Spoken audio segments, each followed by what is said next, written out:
بسم اللہ الرحمن الرحیم اعوذ باللہ من الشیطان اللعین الرجیم بسم اللہ الرحمن الرحیم وبہ نستعین وہو خیر ناصر ومعین الحمدللہ رب العالمین وصلی اللہ علی محمد وآلہ الطیبین الطاہرین المعصومین۔ ہماری گفتگو کتاب المقاصد کے دوسرے حصے کتاب البیع کے مباحث میں جاری ہے، اور آج کے درس کا عنوان پہلی تنبیہ، آیا معاطات بیع ہے یا بیع نہیں ہے۔ یہاں سے ہماری تنبیہات کی بحث شروع ہوتی ہے معاطات کے سلسلے میں۔ البتہ گزشتہ درس کے حوالے سے ایک مطلب باقی رہ گیا تھا کہ جو تین روایتیں شیخ انصاری رحمۃ اللہ علیہ بیان کر رہے ہیں کہ جو گزشتہ درس سے متعلق ہیں، کہ جن روایت سے یہ مطلب بیان کرنا چاہتے ہیں کہ یہ روایات اشعار رکھتی ہیں اس مطلب کی طرف کہ لفظ یعنی کلام مدخلیت رکھتا ہے تحلیل اور تحریم کے حوالے سے۔ اب اس سلسلے میں ان تین روایتوں کو یہاں پر ہم بیان کریں گے، اس کے بعد تنبیہات کی بحث کو آج سے آغاز کرتے ہیں۔ تو اس سلسلے میں آج کے ہمارے اس درس کے اہم عناوین میں سے ایک عنوان کلام کی مدخلیت میں مزید روایات کا بیان، جیسے ہم نے عرض کیا کہ گزشتہ درس سے جو باقی ماندہ تین روایتیں ہیں ان کو یہاں پر بیان کیا جائے گا، اور معاطات کے بیع ہونے کے متعلق بحث گفتگو کی جائے گی یہاں پر، کہ صاحب جواہر کا مبنا اس کے مطابق بھی بحث ہوگی، خود مشہور اور شیخ کے مبنا کے مطابق بھی بحث ہوگی، اور صاحب جواہر کے مبنا کے مطابق پھر مشکوک شروط کا حکم کیا ہوگا، کہ وہ تمام شروط کے جن کے بارے میں شک ہے کہ یہ معاطات کے اندر معتبر ہیں یا معتبر نہیں ہے، پھر اگلی بحث ہماری ان مشکوک شروط کے حوالے سے ہوگی۔ تو اس طرح چلتے ہیں اپنے پہلے عنوان کی طرف، کہ درواقع یہ گزشتہ درس کا باقی ماندہ حصہ ہے کہ جس میں تحلیل اور تحریم میں کلام کی مدخلیت کی طرف مزید تین روایات جو اشعار رکھتی ہیں انہیں شیخ انصاری رحمۃ اللہ علیہ بیان فرمانا چاہتے ہیں۔ کہ ان میں سے پہلی روایت اس طرح سے ہے کہ فرماتے ہیں کہ کما یشعر بہ قولہ علیہ السلام فی روایت اخری واردۃ فی ھذا الحکم ایضا۔ فرماتے ہیں کہ جیسا کہ اسی ہی مطلب کی طرف کہ تحلیل اور تحریم کے اندر لفظ مدخلیت رکھتا ہے، اسی بات کی طرف اشعار رکھتا ہے امام علیہ السلام کا یہ قول، کہ جو ایک اور روایت کے اندر ہے اور وارد ہوا ہے اس طرح کے حکم میں، کہ جس طرح گزشتہ روایت کے اندر جو حکم میں بیان کیا تھا اسی ہی کی طرح ایک حکم ہے کہ وہاں پر بھی وہی امام کا حکم جو ہے وہ وارد ہوا ہے۔ وہی روایت یحییٰ بن الحجاج عن ابی عبداللہ علیہ السلام، کے اس روایت کے اندر امام سے جس چیز کے بارے میں سوال کیا جا رہا ہے، ان رجل قال لی، ایک شخص کے بارے میں کہ وہ کہتا ہے کہ قال لی، اس نے مجھے کہا ہے، یعنی امام علیہ السلام سے یہ سوال کیا جا رہا ہے ایک شخص کے بارے میں، اور وہ راوی کہتا ہے کہ وہ شخص مجھے یہ کہتا ہے کہ اشتر لی ھذا الثوب او ھذہ الدابہ، کہ اس کپڑے کو میرے لیے خرید کرو، اور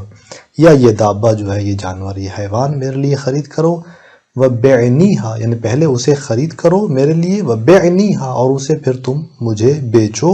اربحک فیھا کذا و کذا، اور میں تمہیں اس کا فلاں مقدار میں سود جو ہے فائدہ جو ہے وہ دے دوں گا۔ امام فرماتے ہیں کہ قال لا بأس بذلک، کہ اس میں کوئی اشکال نہیں ہے، اشترھا، اسے خرید لو، ولا تواجبہ البیع، لیکن ہاں بیع کو ایجاب نہ کرو اس دوسرے مشتری کے ساتھ، قبل ان تستوجبھا او تشتریھا، اس سے پہلے کہ تم اس چیز کا طلب ایجاب کرو اس کے اصل مالک سے، اور اس سے پہلے کہ تم اسے یا مثلا اپنے اس اصلی مالک سے خرید کرو، اس دونوں مورد سے پہلے امام فرماتے ہیں کہ بیع کو اس دوسرے مشتری کے ساتھ ایجاب مت کرو، کہ تستوجبھا، جہاں طلب ایجاب ہوتا ہے کہ مشتری بائع سے طلب ایجاب کرتا ہے اور اس کے بعد پھر وہ بیع تو جاری کرتا ہے، جس کے بعد قبل تو کہنا ضروری نہیں ہوتا، اور تشتریھا میں یہ ہے کہ وہ شخص خود جو ہے اس شخص سے وہ چیز خرید کرتا ہے کہ جس میں پہلے بیع تو اور پھر قبل تو مشتری جاری کرتا ہے۔ اب امام فرماتے ہیں کہ یہ درست ہے، اس میں کوئی شک نہیں ہے، مگر یہ کہ بیع کو تم لازم اور قطعی قرار نہ دو اس چیز کو خریدنے سے پہلے۔ فإن الظاہر ان المراد من مواجبۃ البیع، اور شیخ انصاری رحمۃ اللہ علیہ فرماتے ہیں کہ ظاہر یہ ہے کہ مراد من مواجبۃ البیع لیس مجرد اعطاء العین المشتری، مواجبۃ البیع سے مراد یہ نہیں ہے کہ وہ اس دوسرے مشتری کو عین عطا کرے، تو یہ جو ہے امام اس سے روک رہے ہیں. ایجاب بیع یعنی یہ کہ وہ عین عطا کرے دوسرے مشتری کو، یہ مد نظر نہیں ہے. ظاہر مراد جو ہے اس طرح نہیں ہے، چونکہ یہاں تو وہ چیز کے ہاتھ میں نہیں ہے کہ اعطا کرے اس عین کا اس دوسرے مشتری کو، بلکہ یہاں مواجبت البیع ہے کہ جس سے مراد ایجاب بیع لفظی ہے. اور اس سے یہ بات واضح ہوتی ہے کہ لفظ معتبر ہے اس ایجاب بیع کے سلسلے میں. اور یہاں پر اگر ایجاب بیع وہ جاری کرتا ہے اور وہ بھی لفظی صورت میں، تو امام کے اس روایت کے مطابق یہ ایجاب بیع یعنی یہاں پر محرم ہے، اور وہ کلام اگر جاری ہو جائے تو کلام ایجاب بیع کی صورت میں یہ محرم قرار پائے گا. اور اگر ایجاب بیع نہیں ہوتا تو یہاں پر وہ مواعدہ اور فقط وہ ایک مقابلہ جو ہے وہ مشکل نہیں رکھتا. اس کے بعد شیخ انصاری رحمۃ اللہ علیہ دوسری روایت کو بیان کرتے ہیں کہ وَيُشْعِرُ بِهِ أَيْضًا رِوَایَةُ الْعَلَاءِ الْوَارِدَةِ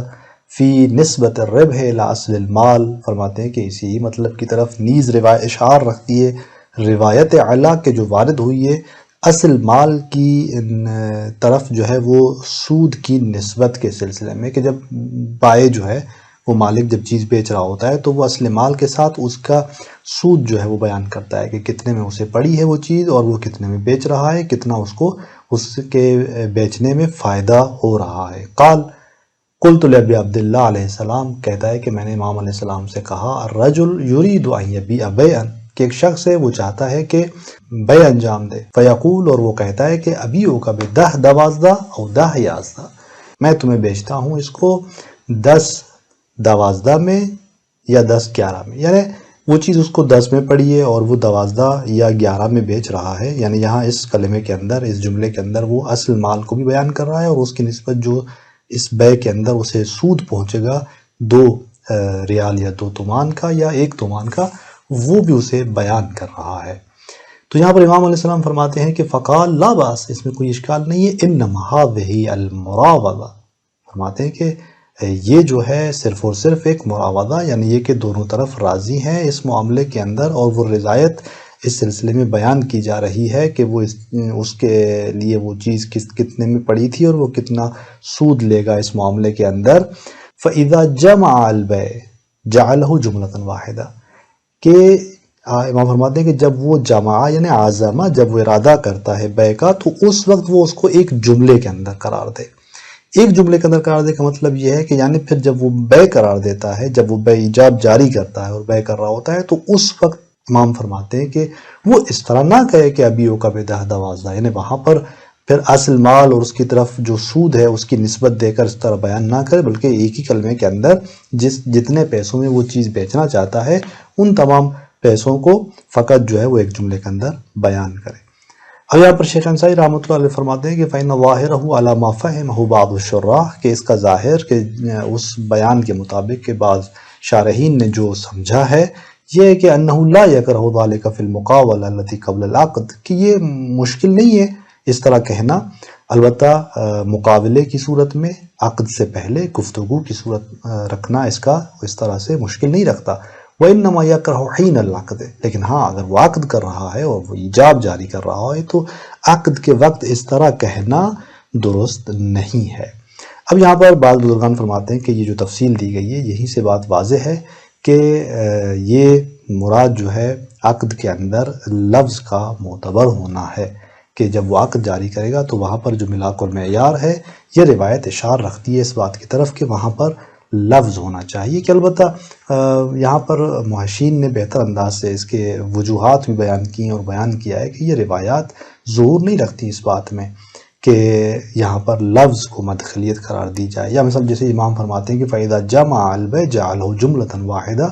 یہ ظہور نہیں رکھتا اس بات میں کہ وہ جو ہے حتماً تحلیل اور تحریم کے اندر جو ہے وہ لفظ مدخلیت رکھتا ہے، کلام مدخلیت رکھتا ہے. تو یہ پوری بحث بہرحال بعض بزرگان نے کی ہے اور وجوہات اور وہ تمام شواہد بیان کیے کہ ان روایات سے اس طرح استدلال نہیں کیا جا سکتا. بہرحال شیخ انصاری فرماتے ہیں کہ یہ روایات اشعار رکھتی ہیں کہ تحلیل و تحریم میں کلام جو ہے وہ مدخلیت رکھتا ہے.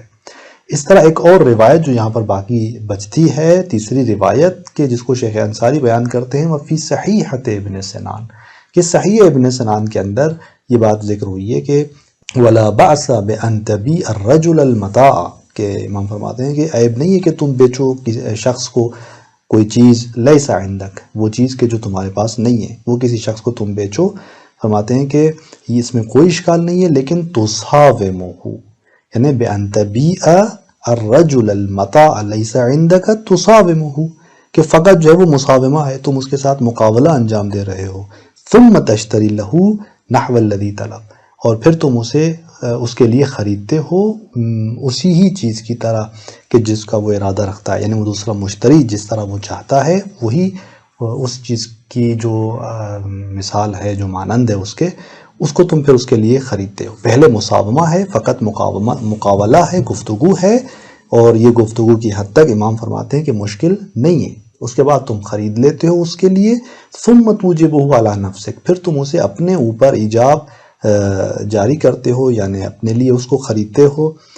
ثم تبیعہ منہ بعدہ، اور اس کے بعد تم جو ہے اسے بیچتے ہو اسی دوسرے مشتری کو اس ایجاب کے بعد، یعنی پہلے تم اپنے لیے اس کا ایجاب جاری کرتے ہو، اس معنی میں کہ تم اسے اپنے لیے خرید کرتے ہو، یعنی اپنے لیے تم ایجاب کے مرحلے میں جاتے ہو اور طلب ایجاب کرتے ہو مثال کے طور پر، اس کے بعد تم اسے بیچتے ہو اس دوسرے مشتری کو۔ تو یہ بھی ان دیگر روایات کی طرح کہ مرحلے اول میں مساومہ ہے، مقابلہ ہے، اور وہ چیز اس کے ہاتھ میں نہیں ہے، فقط وہ مشتری ثانی کے ساتھ ایک مساومہ انجام دیتا ہے، اس کے بعد امام فرماتے ہیں کہ وہ جا کر اپنے لیے اس کو خریدتا ہے اور پھر وہ بیچتا ہے دوسرے مشتری کو، تو اس میں کوئی مشکل نہیں ہے۔ تو یہاں پر بھی آپ دیکھیں کہ ثم توجبہ علی نفسک ثم تبیعہ، کہ اس طرح سے مواجبۃ البیع کا یہاں پر بیان کیا جا رہا ہے، گزشتہ روایات کی طرح کہ یہاں پر بھی ایجاب بیع آپ نے مشتری ثانی سے نہیں کرنی، اور ایجاب بیع کو جس طرح دیگر گزشتہ روایت کے اندر منحصر جانا گیا کلام کے اندر، اور یہاں پر بھی ان روایات کے اندر بھی چونکہ وہی مطلب ہے جو اس پہلی انما یحلل الکلام اور یحرم کے اس میں تھا، تو شیخ انصاری فرماتے ہیں کہ یہ روایات بھی اشارہ رکھتی ہیں اسی مطلب کی طرف کہ کلام تحلیل اور تحریم کے اندر مدخلیت رکھتا ہے۔ تو اس طرح ان تین روایات کا نتیجہ یہ نکلتا ہے کہ جیسے پہلی روایت کے اندر ہم نے بیان کیا کہ وہاں پر ولا تواجبہ البیع جب امام نے کہا، تو اس پہلی روایت، ان تین روایات میں سے اس پہلی روایت کے اندر اس لا تواجبہ البیع سے مراد معاطات تو نہیں ہو سکتا، جو کہ وہ چیز اس کے ہاتھ میں نہیں ہے تو معاطات ممکن نہیں ہے، لہٰذا پس مراد جو ہے انشاء بیع ہے، اور وہ بھی ایجاب و قبول کے ساتھ، یعنی الفاظ کے ساتھ، تو پس یہ روایت اشار رکھتی ہے اس مطلب کی طرف۔ اور پھر دوسری روایت کے اعتبار سے بھی، یعنی اصل مال کی نسبت ربح کی نسبت دینا مقابلے کی صورت میں یہ مکروہ نہیں تھا، اور عقد کے مورد میں پھر عقد جب انجام دیا جائے اس وقت ربح کو بیان کرنا، فائدے کو بیان کرنا اصل مال کی طرف اور یوں بیان کرنا، یہ بزرگان نے کہا کہ مکروہ ہے۔ تو اس روایت کے اندر دوسری جو یہ روایت تھی، اس سلسلے میں بھی مرحوم شہیدی جو ہے وہ فرماتے ہیں کہ اس کے اندر بھی کوئی ایسا اشعار نہیں ہے، اگرچہ شیخ انصاری فرماتے ہیں کہ یہ اشعار رکھتی ہے اس کلام کی مدخلیت کی طرف، لیکن مرحوم شہیدی فرماتے ہیں کہ نہیں، اس کے اندر بھی کوئی اشعار نہیں ہے، اور یہ بھی جب امام نے کہا کہ جملۃ واحدہ کہہ کر وہ عقد کے وقت اس طرح جاری کرے بیع کرے، تو وہاں پر بھی یہ جملۃ واحدہ دلالت نہیں رکھتا یا اشعار نہیں رکھتا اس میں کہ مراد ایجاب بیع ہے، کہ جو فعل سے تحقق نہیں ہو پا سکتی، حتماً لفظ ہونا چاہیے، نہیں، حتیٰ اس جملۃ واحدۃ کی بھی دلالت جو ہے وہ اس پر نہیں ہے، بلکہ یہاں پر ممکن ہے کہ شخص جو ہے وہ معاطات کی صورت میں ہی، مثال یعنی فعل کی صورت میں ہی اس کو جو ہے وہ انجام دے، اس معنی میں کہ وہ پوری رقم کو، یعنی جو سود کے ساتھ ہے، وہ جمع کی جائے ایک طرف سے، اور وہ پوری کی پوری اس مبیع کے مقابلے میں طرف کو دی جائے، اور مرحوم شہیدی کی نظر میں اس روایت کے اندر کوئی اشعار نہیں ملتا ہمیں کہ کلام مدخلیت رکھتا ہے۔ اور پھر یہ تیسری روایت جو آپ نے صحیح ابن سنان کی دیکھی، اس کے اندر بھی چونکہ ثم توجبہ علی نفسک یہ کلمہ وارد ہوا ہے، داخل ہوا ہے، تو جس طرح پہلے ہم کہہ رہے ہیں کہ اس سے مراد ایجاب بیع لفظی ہے، تو یہاں بھی مرحوم شیخ اسی وجہ سے کہہ رہے ہیں کہ یہ اشعار رکھتی ہے۔ تو بہرحال یہاں تک ہماری بحث جو ہے وہ تنبیہات سے پہلے تک کی تمام ہو جاتی ہے معاطات کے سلسلے میں، اور کلی طور پر جو نتیجہ سامنے آتا ہے وہ یہ کہ مرحوم شیخ انصاری رحمۃ اللہ علیہ معاطات کے اندر یہ کہ معاطات مفید لزوم ہے، لفظ اور کلام کو معتبر جانتے ہیں، لازم جانتے ہیں، لہذا وہ معاطات صرف کو مفید لزوم نہیں جانتے، بلکہ وہ اس کو مفید ملکیت جائزہ جانتے ہیں۔ تو بس خود شیخ جو ہیں شیخ انصاری رحمۃ اللہ علیہ وہ معاطات کے اندر ملکیت جائزہ کے طرفدار ہیں، اور اس میں وہ لزوم کے قائل نہیں ہوتے، یہاں تک کہ اس بحث کے مطابق چونکہ ان تمام روایات کو بیان کرنے کا مطلب بھی یہی تھا شیخ انصاری رحمۃ اللہ علیہ کا، کہ وہ یہ بیان کرنا چاہتے ہیں کہ یہ لفظ اور کلام کی طرف اشارہ رکھتی ہیں کہ کلام مدخلیت رکھتا ہے۔ تو یہ کلی طور پر ہمارے لیے ایک نتیجہ سامنے آتا ہے۔ انشاءاللہ اگلے درس کے اندر ہم چلتے ہیں تنبیہات کی طرف، جو معاطات کے سلسلے میں مزید کچھ احکامات کو تنبیہات کی صورت میں بیان کرتے ہیں۔ السلام علیکم ورحمۃ اللہ وبرکاتہ۔